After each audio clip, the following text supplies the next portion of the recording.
Hi everyone. We are very lucky to have Mr. Sheldon Dingwall here in Hong Kong, who is the founder and the CEO of Dingwall Guitars here today to do a talk with us. And you, Sheldon? I'm very good. Cool. I'm really happy to be here. Oh, very cool. Is it your first time in Hong Kong? First time in the city of Hong Kong. I've been at the airport and looking at Hong Kong and wishing I could go visit it a few times. I see. In the past couple of years, there is a huge demand of the Dingwall basses, especially the model of NG2. Become a very popular model all over the world. And actually, I have been carrying Dingwall basses for 6 or 7 years, and you guys are going to celebrate a 30 years anniversary in a few months. 30 years. Yeah, it's a long time. So why don't you tell us about like how you guys get started in the business? I got started in the business because of two things. In Saskatoon, Saskatchewan, Canada, where I'm from, there was a company called Fury Guitar. Mm-hmm. And it was a small company, but they were the very first electric guitar manufacturer in Canada. And because they were a small company, as a kid growing up, I was aware that you could build guitars on a small scale.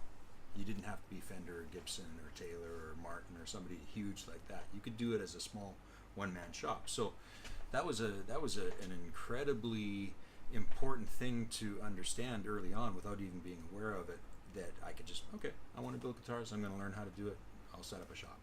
I see. There's freedom in Canada and North America that allows you to do that, whereas in other areas where there's an apprenticeship program and you have to go through school and an apprenticeship before you can start your business, it can take a very long time. And so I'm very lucky to be where I'm from, that I could just decide I want to be a guitar builder and start doing it. Cool. And one of the very specific design about your basses is you have a Fender frets. Yes. Yeah. How do you get started with that ideas? Well, my background started with piano. So I played piano before I played guitar and drums and bass. So I had a very deep understanding of the tone of pianos. And so when I started building guitars, bass players would come and ask if I could build a 5-string bass with a good sounding B. And so at the time I was saying, I'm not a bass builder. I don't know enough about basses, so I don't want to build a bass to try and solve a problem that I don't fully understand. But because of my experience with pianos, and because I was an outsider to the bass world, I was able to take a fresh approach and apply what works for pianos. And nobody argues that the B string on a piano doesn't sound good. They always sound good because they've got these huge long strings. Mm-hmm. I was able to from the outside bring in a solution to the bass world in the form of extended scale for the B string. The problem was, if you extended the scale on all the strings, then the G string would be really long and hard to play, and it would sound really thin, and it wouldn't balance well.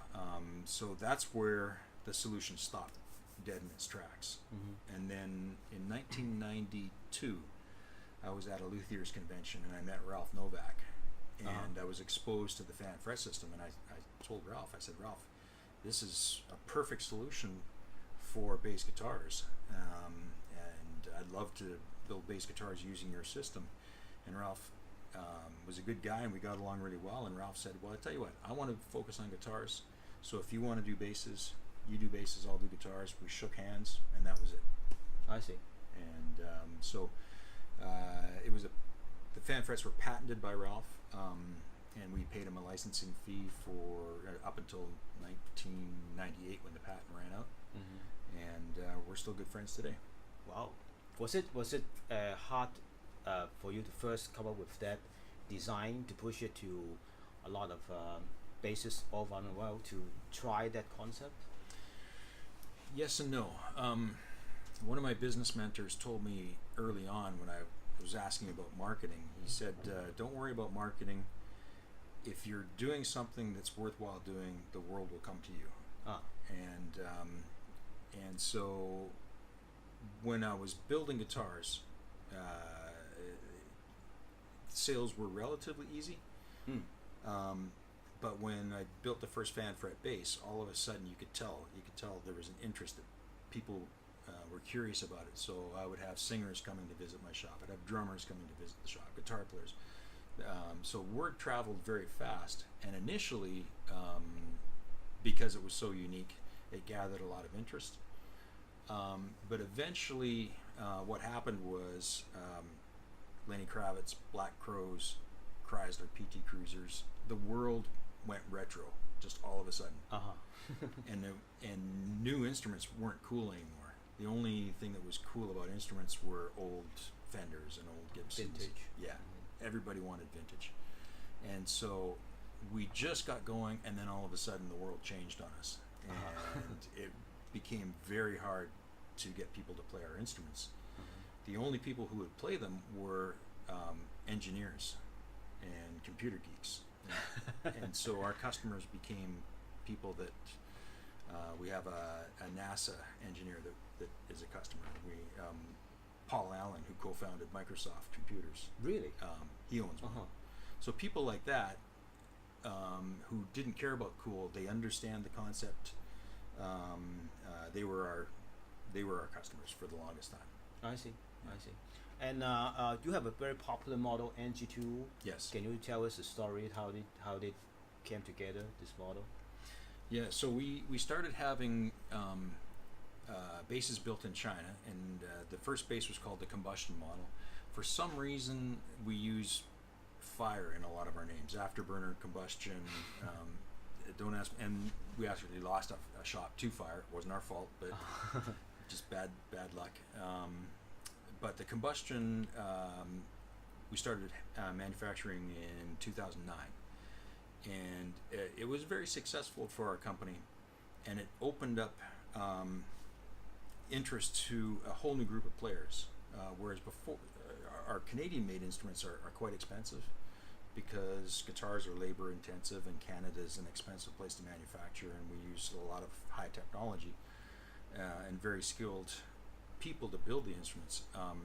The combustion was something that we could sell to at a lower price, and so that became interesting to a greater group of musicians, a lot of which were heavy metal players. And so at the London Bass Guitar Show in 2011, this really nice young guy comes up to me and says, "Hi, my name's Adam, and I came here to meet you, and I want to try playing one of your basses." And my band is called Periphery. I'd never heard of them At the time. and this is the tour we're going to be doing. And I was pretty impressed with him. I thought he was just the nicest guy I'd ever met. And then he started playing, and I just loved his style. I thought, wow, this is really fresh and new. I really like it.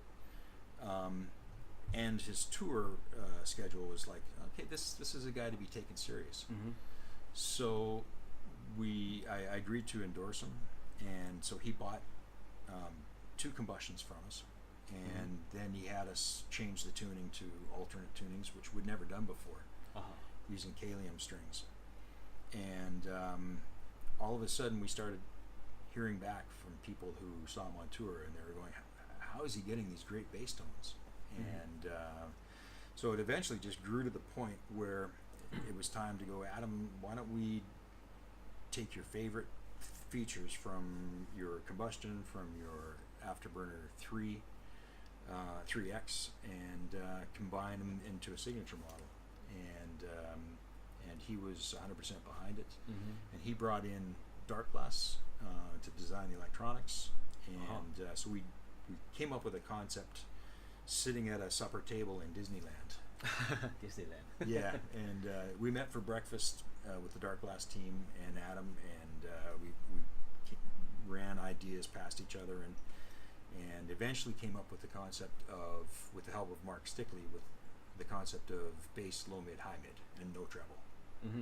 Because a lot of Adam's music is tuned down low, and really treble frequencies aren't used that much. So, but mid-range is. Mid-range is very, very important, especially with distorted tones, because all the distortion happens in the upper mids. So to have control of the upper mids and the lower mids plus the bass made for a really interesting preamp that really works well with low tune music. Wow, cool. What a cool story that came up with the NG2 and become a very popular model. What would be the future of the Dingwall guitars? Is there any new projects coming up? New models? Yeah, we have approved the 6-string version of the NG2, and we will release that at NAMM. We're also going to be releasing a production version of the D-Bird, Wow. which is our version of a Thunderbird. Mm-hmm. And the response to the Canadian-made Thunderbirds has been phenomenal. I didn't expect people would like it at all. Well, that's not true. I didn't expect it would be as received as well as it was. Uh-huh. So we're going to continue on with those models. We have a 30th anniversary model in the works. We have a headless model that we're planning. We have 7-string and 8-string guitars that Wow. designs we're working on. So there's a long list of probably 5 years worth of development. Wow. Plus we have to expand ourselves to meet the demand that we're seeing right now for the NG2 and eventually for the 6-string and the D-Bird. Wow. That's all cool stuff. Thanks, Sheldon. Thanks for hanging with us today. There's a lot of good news and new products coming. So please check out dingwallguitars.com, and I'll put my shop's information after this video. So we'll catch you guys soon. Bye. Bye-bye. Bye.